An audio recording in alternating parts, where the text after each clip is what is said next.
Abigail Camp is providing an outlet for kids of all abilities to take part in their favorite sport. Our Maria Cade shows us how, with the help of some adaptive technology, it's a story you'll see only on 6.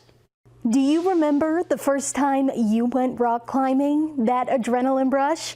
Well, some athletes attending the Junior Wheelchair Sports and Recreation Camp are now saying yes, they can. The whole purpose of the camp is to help introduce kids who have some type of physical impairment to a wide variety of adaptive sports. Abigail Harvey is a seasoned camper, first taking part when she was 8 years old. I've got to try sports like wheelchair basketball, wheelchair softball, golf, archery. But when it comes to rock climbing, this is my first time. Approach Climbing Gym gives adaptive climbers 2 ways to experience rock climbing: a buddy climb system with the help of an able-bodied climber, and an arc harness where climbers can experience the sensation while sitting.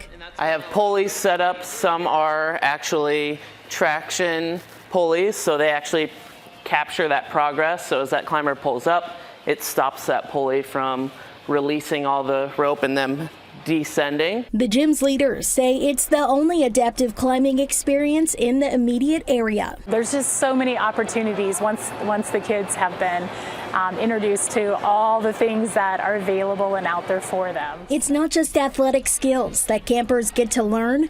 Abigail says she's also gained self-confidence and an ability to advocate for herself. No matter your abilities or disabilities, you can always play sports. If you would like to experience adaptive climbing at Approach, we have more information on how to contact the gym over on our website, WLWT.com.